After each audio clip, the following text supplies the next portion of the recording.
All right, babies, it's me again. I'm sitting here waiting on the Lord, seeing what He wants me to do. Do you want me to pray? What do you want me to do, baby?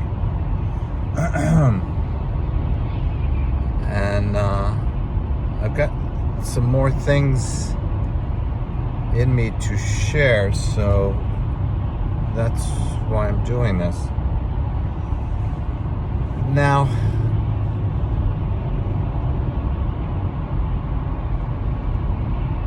based on what I just shared with you,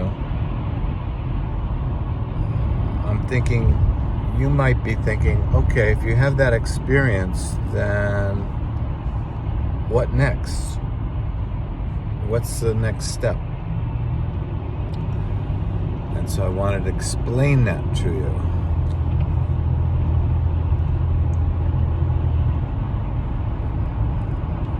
And one of the things that's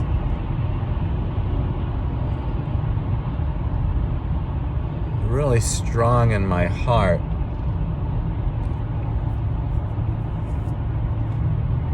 almost I won't say almost, but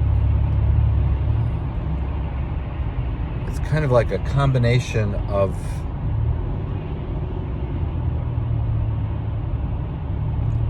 seeing what we could be and grieving that we're so far from where we need to be. And so I really feel like God wants us to be doing everything we can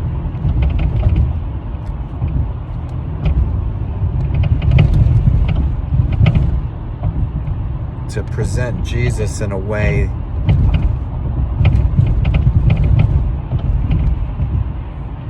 that is free from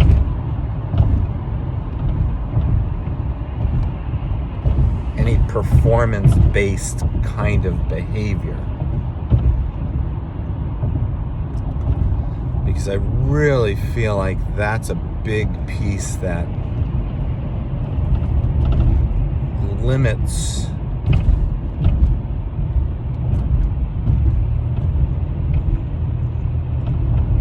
people's receptivity of what God wants to do in their life. Sort of like what I was saying about Ananias and Sapphira. I don't know if I have their names right, but if you have like a ridiculous story about being struck dead because you withheld money, and that kind of turns people off, then we need to stop going there. And one of the ways of doing that is to stop worshiping the Bible, so that like any ridiculous thing in there and any ridiculous interpretation of what's in there needs to stop, so that people can see if we are truly connected to the living God.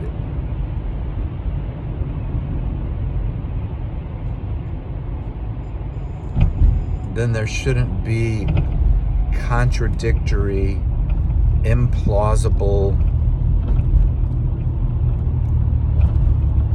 thoughts, beliefs, and actions. Now, having said that, there's always going to be the uniqueness of the Spirit of God's activity, like performing miracles,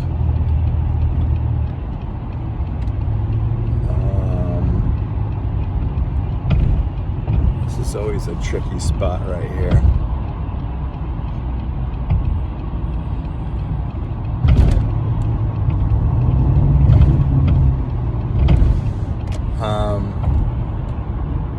Yeah, that's always going to be there. So I'm not talking about that. I'm talking about things that just are silly, so to speak. Like So we don't want to be silly, okay, in the sense of being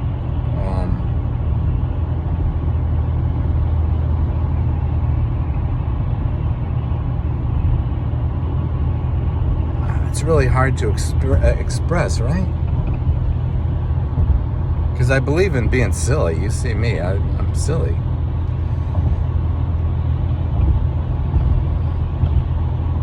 And I don't want to say illogical, because some things do defy logic, like miracles. So let me just switch gears then, get off of that. Let's see if we can express it better some other time. But even the struggling I'm having right now, I think that can be more powerful for someone who needs some encouragement on what it looks like to follow the Spirit, because they're seeing somebody hesitate and wait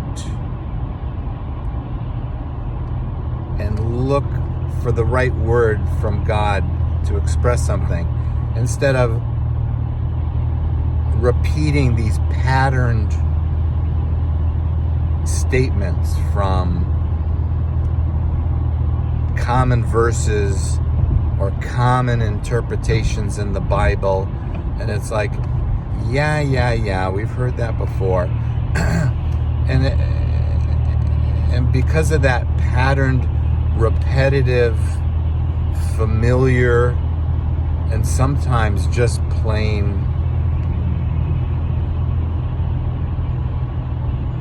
misinformed perspective and position,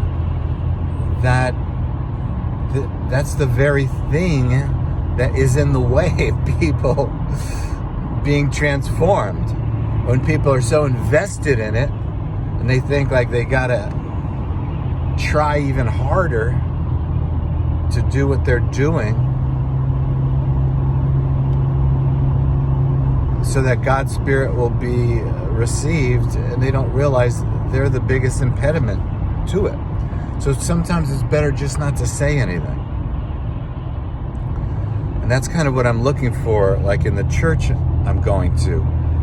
I'm realizing there's not enough quiet. There's not enough lack of activity. There's not enough evidence of waiting on God. Because if you have that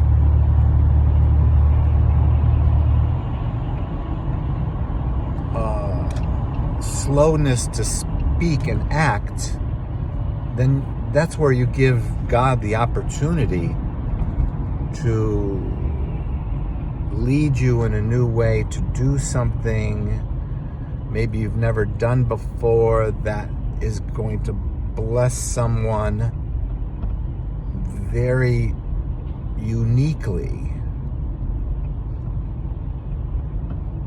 That's why I kind of meant, yesterday I kind of used the metaphor of jazz. It's similar to that improvisational experience with other musicians. You sort of, your choice of what you're going to play is totally based on what you're hearing around you. And if everything is like at a high dynamic and a very practiced, rehearsed way, then there's really no evidence of unique life being birthed at the moment. And I think that's the piece that people need to see. And I believe that's where we should have our highest priorities. And that whatever it is that we need to do, either to stop doing a certain thing or to start doing a certain thing, that we're sensitive to that so that people can see what it looks like when the Spirit reveals himself. Yeah, baby. Have an awesome day.